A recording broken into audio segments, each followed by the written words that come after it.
Ok, salut les amis. Ben aujourd'hui on va parler de quoi? Attends, faut que je regarde. Oui, on me voit bien là. Ok. Waouh.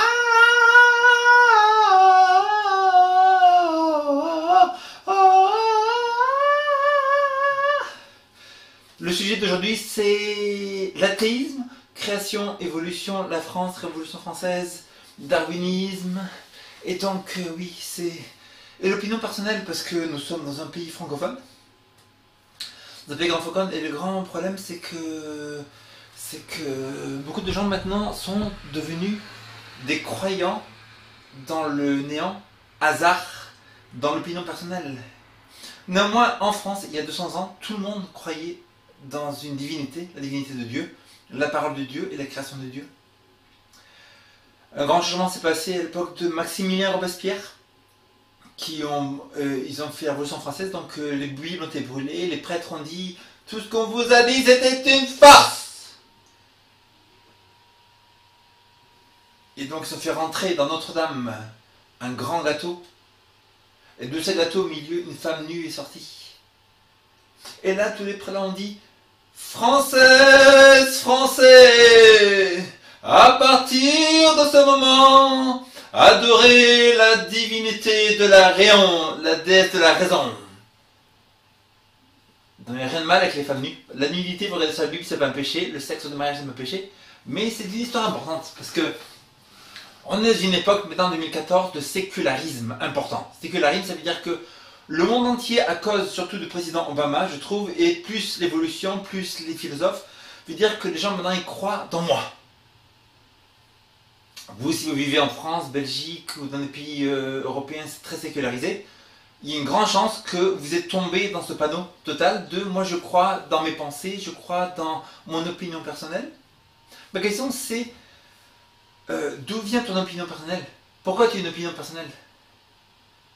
Tu dis mais on a évolué à travers des trucs et après non, il n'y a aucune preuve. C'est-à-dire que si on enseigne quelque chose à l'école en tant que sujet absolu, si on enseigne la mécanique à l'école, le professeur doit pouvoir expliquer d'où vient le moteur, les soupapes, les cylindres, tout ça, et donc il doit répondre aux questions. Si on enseigne les mathématiques à l'école, le professeur doit pouvoir répondre comment faire les équations, les divisions, tout ça. Si un professeur enseigne l'histoire à l'école, est-ce que ce professeur doit avoir les réponses aux certaines dates qui se sont passées à certains événements? Oui. Ma question, savez-vous que la théorie de l'évolution, soi-disant, maintenant baptisée science, pour la plupart des questions qu'on pose, n'a aucune réponse, il n'y a aucune preuve. C'est le grand charlatan, c'est le sujet du charlatanisme incroyable. Soi-disant science, parce que les médias maintenant, ils vont dire science, c'est pas le mot science. Le mot science existait des milliers et des milliers et des milliers d'années avant la naissance de Darwin. Vous croyez que l'évolution veut dire science? Vous avez été pris de vitesse par les médias qui vous ont répété ça, ce n'est pas vrai. Faites une recherche sur les encyclopédies, Wikipédia ou d'autres dictionnaires. Vous rencontrez que le mot science existait largement avant Darwin. Si la science est synonyme d'évolution, cela veut dire que Darwin aurait inventé la science, n'est-ce pas? Et c'est pas possible parce que le mot science, déjà dans la Bible, en 650 ans avant Jésus-Christ, dans le chapitre 1 de Daniel, il est écrit que Daniel était rempli de science.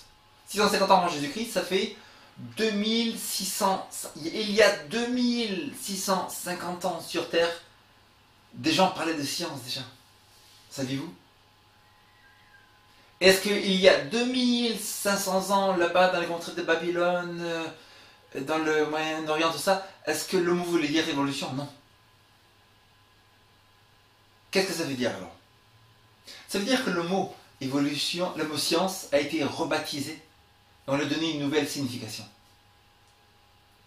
De même, j'ai donné la preuve comme quoi, parce que beaucoup d'entre vous avez peur à cause des oui, je me retenir sexuellement. Non. Le mot fornication ne veut pas dire sexe du mariage, c'est une erreur, c'est une rebaptisation des dictionnaires modernes, mais le mot à l'origine, fornix, veut dire une arche, là où les prostituées venaient et les gens à Corinthe ou dans les villes païennes allaient pour voir une prostituée, pour faire des adorations à Moloch, à Astarté, certaines divinités de ces contrées-là. Et donc les mots qui sont rebaptisés peuvent être changés, mais la signification originale reste la même. Donc si vous croyez dans l'évolution, vous dites, moi je crois dans mon opinion. Donc qu'est-ce qui te dit que ton opinion est vraie? Savais-tu que ton opinion ou le cerveau humain est totalement défectueux? Sais-tu que les sensations qu'on reçoit, que les impressions, que les jugements qu'on met sont en très grande majeure partie totalement en erreur? Combien de fois on se trompe sur quelque chose, on ne sait pas si c'est vrai, la vitesse, tout ça. Les accidents qui se passent tous les jours, c'est-à-dire ça prouve que les gens ils font des erreurs d'évaluation totale. C'est-à-dire que le cerveau est totalement en erreur. Pour des choses qui sont simples, juste regarder la route et tout, combien plus le cerveau sera en erreur pour calculer et déduire l'origine de l'univers et tout ce qui se passe dans l'immensité incroyable de cet univers dont la planète Terre est seulement un grain de sable.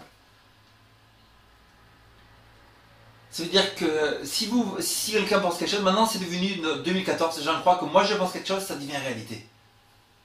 Donc est-ce que tu dis que ta réalité, toi, il n'y a pas de Dieu, il n'y a rien du tout? C'est plus vrai que la personne qui est en Afrique, dans un petit village et tout, qui croit que si tu vas là-bas, il te mange le cerveau et il reçoit ta puissance.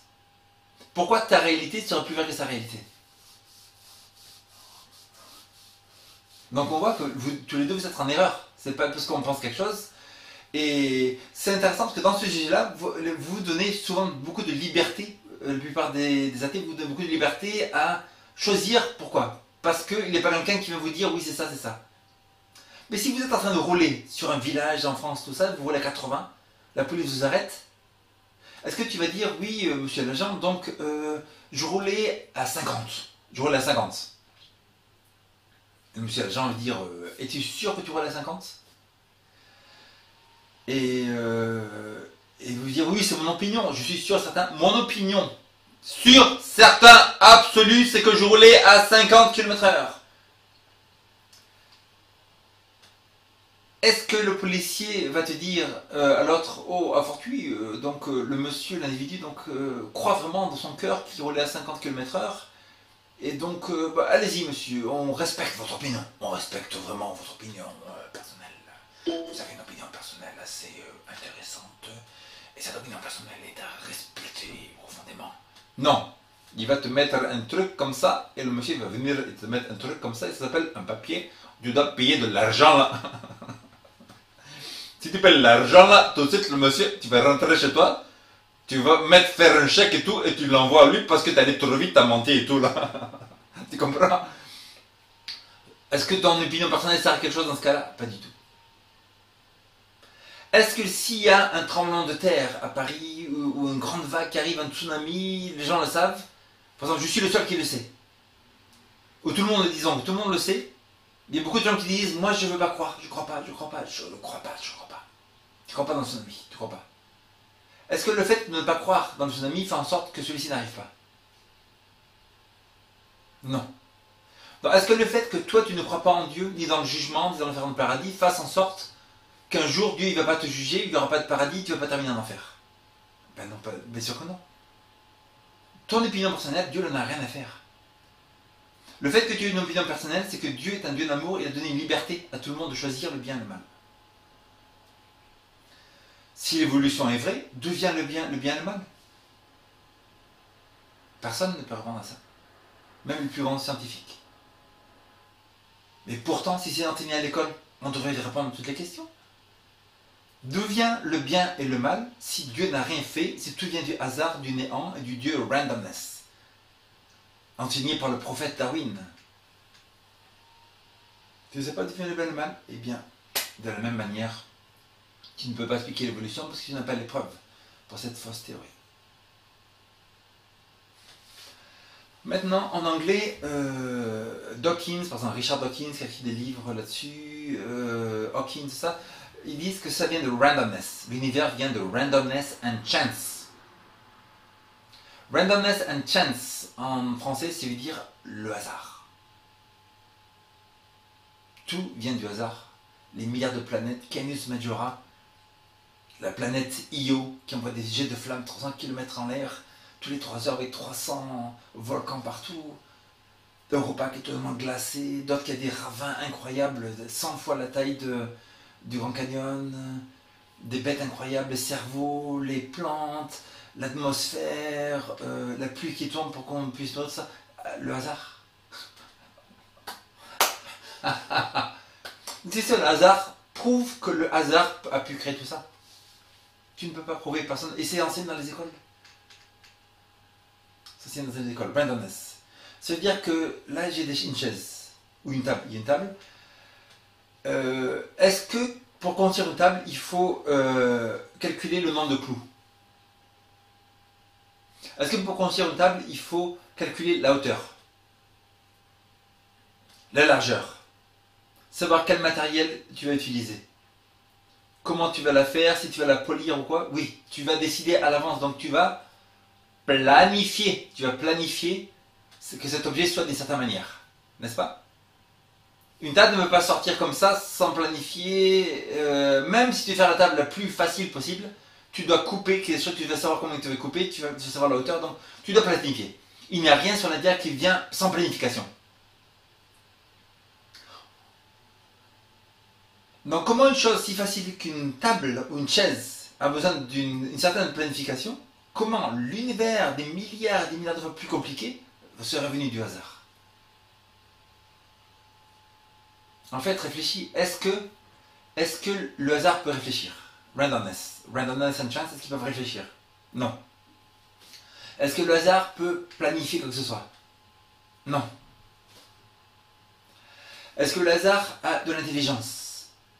Non. Sans intelligence, il va créer tout l'univers, mais il n'a pas d'intelligence? Aïe, aïe, aïe, aïe, aïe, c'est pas possible. Est-ce que le hasard a de l'énergie par lui-même? Est-ce qu'il se crée de l'énergie tout seul? Non. Le hasard, c'est du hasard. Donc le hasard qui n'a ni intelligence, ni planification, ni énergie en lui-même pour faire les choses, va créer de l'énergie et faire de l'univers, tout ça, la matière. Ça. Non. Il n'y a aucune preuve là-dessus. C'est n'importe quoi, votre théorie d'évolution. C'est totalement n'importe quoi.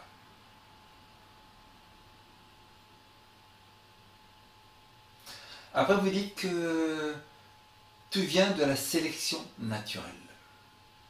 Dans la sélection naturelle, il n'y a aucun doute que ça existe. Ça existe, bien sûr. Mais nous avons déjà dans la Genèse, le livre de Jacob, l'histoire où il a un troupeau. Il veut que tout soit d'une certaine manière ou rayé ou tacheté.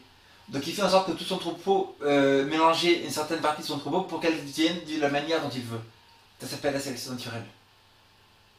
Déjà écrit dans la Bible, 2000, 3000 ans, au moins 4000 ans avant que Darwin naisse. Il y a des gens qui ont entendu Darwin pour croire dans la sélection naturelle, c'est déjà dans la Bible. Après la question c'est est-ce que le fait que la sélection naturelle ait fait des différences dans l'espèce veuille dire que cette espèce devient une autre espèce? Non, il n'y a aucune preuve de ça du tout. En fait, le père de la génétique, qui s'appelle Gregor Mendel, un prêtre catholique en plus, a multiplié des familles de pois, peas, des pois qu'on mange en salade, tout ça, et il les a multipliés, mélangés entre elles, tout ça, pour essayer de faire d'autres choses d'après les pois, le plus possible qu'il peut, beaucoup de générations. Et au bout de ces expérimentations, au bout de 7 ans de faire